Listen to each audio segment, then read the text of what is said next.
Ladies and gentlemen, I have returned. It does not matter how long. Oh my goodness, how long ago this movie came out, but I'm back, and I'm here to talk about the greatest movie of 2021, Spider-Man: No Way Home. Spider-Man: No Way Home. This is spoiler heavy, baby. This is all spoilers. We're talking everything about this movie. And listen. This was the biggest movie of 2021. Today of filming is January 6th. This came out December 16th. If you didn't watch this by now, you don't care. It's as simple as that. Or you're in a coma, and then, my fault. But you wouldn't be watching if it's in a coma. So that doesn't make sense at all. But here we go. Spider-Man: No Way Home. Quick non-spoiler review about it. It's a great fun movie. I've seen it 4 times. Let me just put that out there. But it's a great fun movie if you don't really know much about superheroes. If you have like a common understanding about the Spider-Man movie, but much like Avengers Endgame, this movie you get a lot more appreciation and a warm nostalgic feeling for it after watching the previous Spider-Man movies. And maybe just the Spider-Man movies in MCU, because it doesn't really take that much out of the events of Avengers Endgame, Infinity War, and anything like that. So it's a fun movie to watch if you don't really know much about the superhero movies, but you should know at least a little bit about Spider-Man before you go see this. All right? Boom. Let's get that out of the way. Here we go. Spoiler ready. I'm going to try to make this really quick, because I could talk about this for a long time, but I don't know if I have enough. I'm just going to make it short. So, Spider-Man: No Way Home.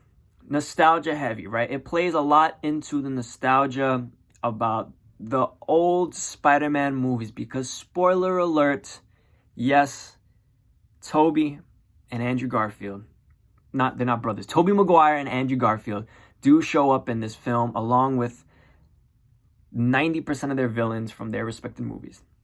They show up. It's been done.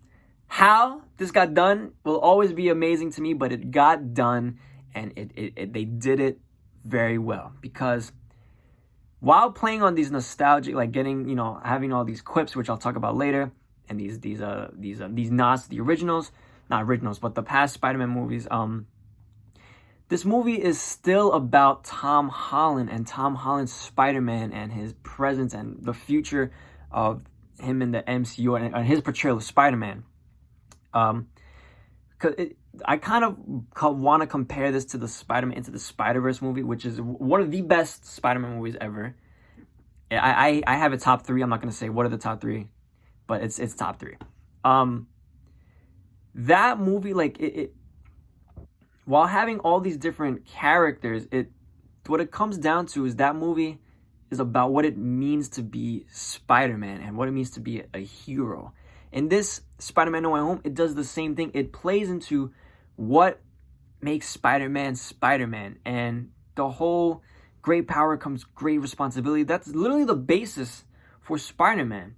He has a lot of responsibility, and he can't balance the life of Spider-Man and being a regular person, Peter Parker, without anyone getting hurt. And this movie does a great job representing what something so small can just mess up a lot of things and hurt and basically almost destroy the fabric of the universe. And all of that, Spider-Man is coming down to, he's just trying to help people. He's just trying to help the villains that he has created, and not even just him, that his other forms of himself have created. So it just comes down to just a movie about his power and his responsibility, and him still being a character that just wants to help everybody, from just a regular guy in the street to his greatest villain,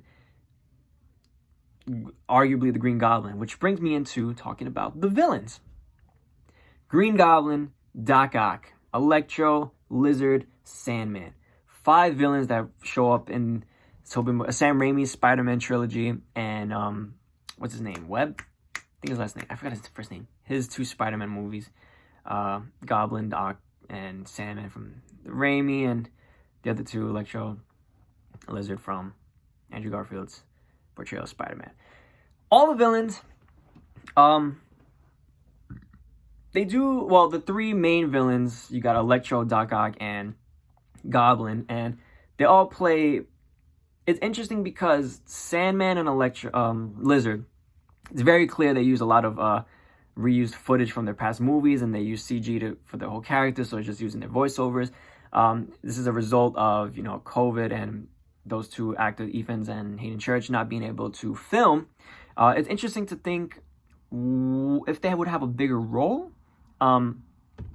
if they were able to film in person, and how that would affect the rest of the movie. Because, in my opinion, they handled it very good, very well for the most part. Goblin ended up being the main villain of this.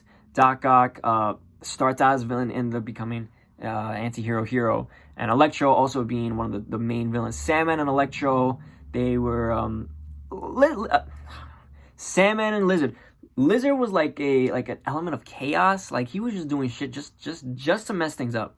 Sandman, they could have maybe held a little bit better, but Electro, allowing Jamie Foxx, full kind of able to be his charismatic self, which was fun. Doc Ock, it's fantastic seeing him in that character. Alfred Molina again in that character, and having him be able to be good at the end. That was fun. But obviously the showstopper was Willem Dafoe's Norman Osborn Green Goblin portrayal, because this was literally one of the best villains in MCU, maybe even in superhero movies history, but because he was just ruthless. He was ruthless in this movie, absolutely playing on the psychology, and he was just brute strength, just throwing Tom Holland around, and it's just a continuation of how he was back in 2002 Spider-Man, just wanting to see Spider-Man just break, just very similar to Joker to Batman, just wants to see the hero just break and fall apart and show that everyone can just turn bad. It was just, wow. He was amazing in this movie. Amazing. Chilling. And it's cool that they had him without the mask for most of the movie. Great villain. He literally just knows Spider-Man is safe. He goes into a different universe and just doesn't care. Just does not care about Tom Holland's. Just like he didn't really care about Peter and about Tobey Maguire's Peter, which that's his universe, but that brings me to Tobey and Andrew. The worst kept secret of all time for Hollywood. Everyone knew it was going to be in it. It's just actually seeing him in the movie. Wow, it's fun seeing Tobey and Andrew back on the screen. And listen, before anyone says anything, you can ask anybody. I loved Andrew Garfield as Spider-Man. I always thought he was a very good representation of Spider-Man himself. I always thought Tobey was like a good Peter. But, wow. I'll say that Andrew, in my opinion, stole the show. Like, him just being like nerdy, but like, he's having fun still, and he's just happy to be there. And he still has that emotional trauma of being Spider-Man and losing Gwen in Amazing Spider-Man 2, and just the troubles of having his life separating into two.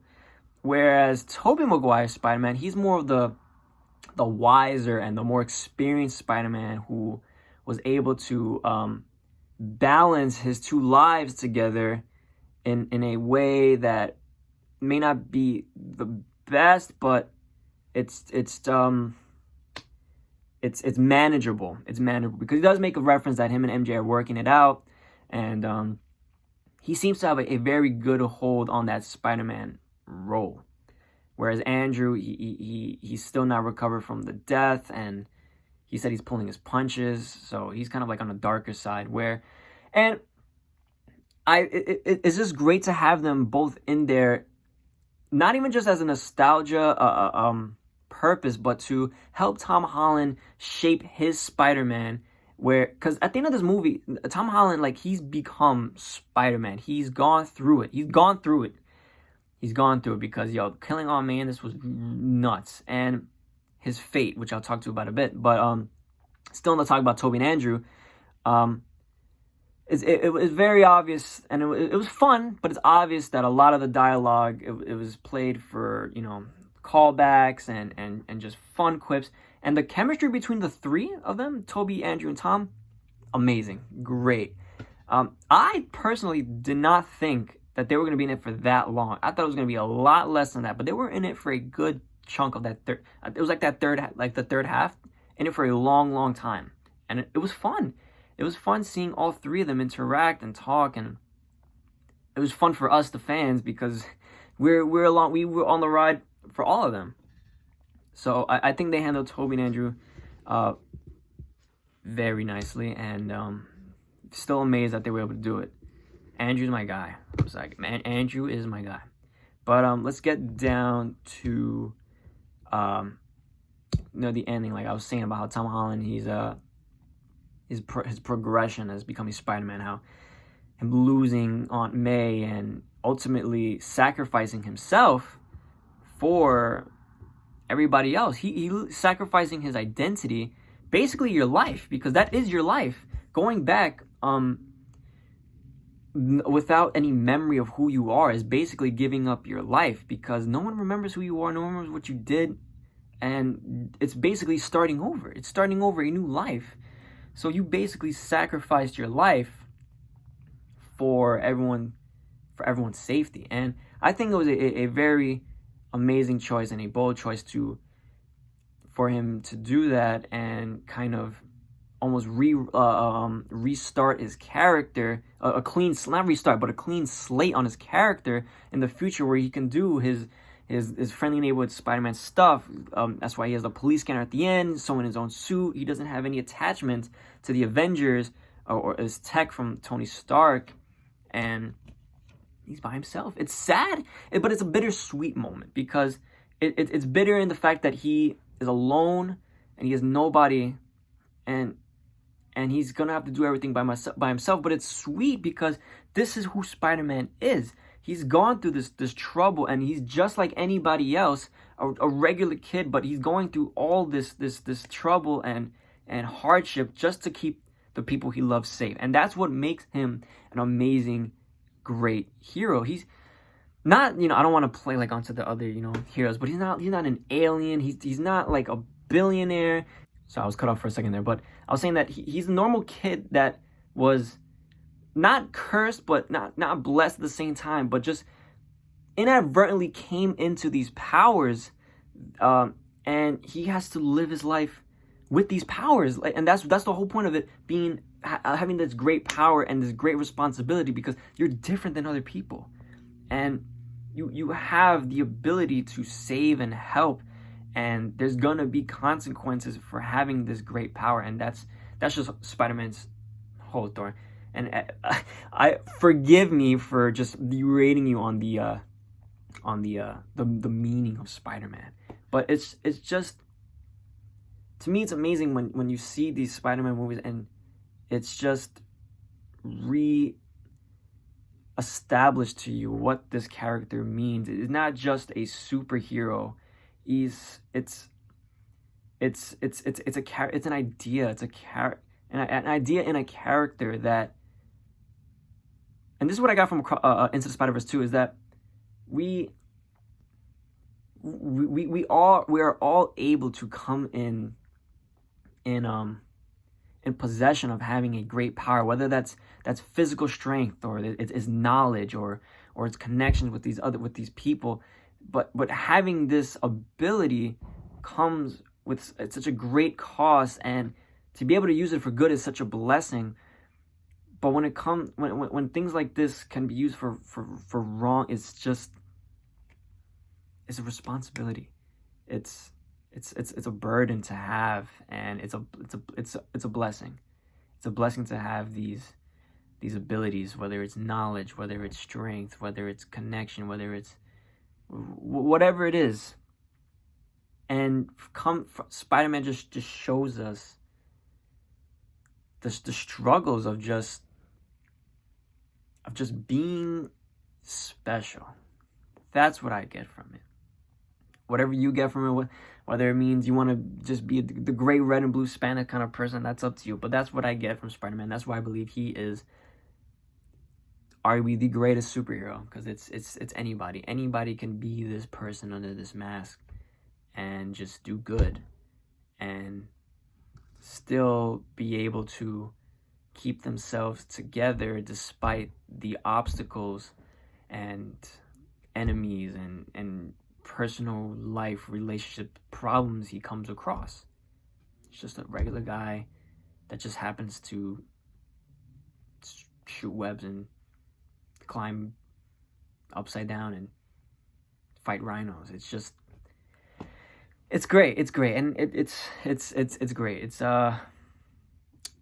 was a great movie, Spider-Man No Way Home, and I love how it ends, and I love how it just it gives him a clean slate to be Spider-Man, the friendly neighborhood Spider-Man, with this amazing suit at the end. That suit is top 5 suits. I still love Amazing Spider-Man 2 suit, but this suit is fire. This is the closest comic accurate Spider-Man suit. I love the blue. The blue is fire because they've been doing the dark blue, but the light, like to metallic blue, fire. It's so great. Yeah, so that's my spoiler review for Spider-Man No Way Home. I didn't really talk about like the plot holes in this movie because there are a lot of plot holes in this movie. It's just, if you really sit and think about like if they're cured and they get sent back to their timeline, how does that even affect the timeline? Because if Green Goblin goes back cured, then like how does Spider-Man gain the knowledge? It's a little too much to think about. Like Lizard was gonna get cured anyway, so does that mean Gwen Stacy's dad doesn't die? And if she's not dead, does that mean Gwen Stacy doesn't really? Would she be on the tower when a Green Goblin? It's too many little paradoxes, and it's really, that's not really what it's about. It's really just about that Spider-Man was able to cure these villains, and send them back. So, an interesting question someone asked me. Does Toby and Andrew, do they forget that Tom Holland, like do they forget about Tom Holland? That's a great question. I don't think they do because they're also Peter Parker. So that would mean they would forget about themselves. But I don't know if the spell has to reach across different universes because that's why the other villains were coming through. So I don't think they forget about Tom Holland because they still have the knowledge of Peter Parker because that's them. So, wow. I didn't even talk about Doctor Strange. There's so much to talk about this movie. These reviews need to be actually longer. Yeah, but I think I talked about what I had to talk about, and let me know what you think about Spider-Man No Way Home. Do you think is he your favorite hero? Who's your favorite Spider-Man? That's a great question. Who's your favorite villain? Who do you think should be a villain in the future? I think that's enough questions for you to answer because I know you guys blow up that comment section. Go ahead and blow up that comment section. Actually, hit that like button. Hit that subscribe button as well. Why don't you do that? Cool? All right.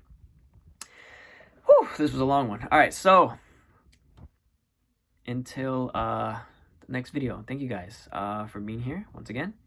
2022. Let's make it a good one. All right, I will catch you guys in the next one. All right, cool. Later. Deuces.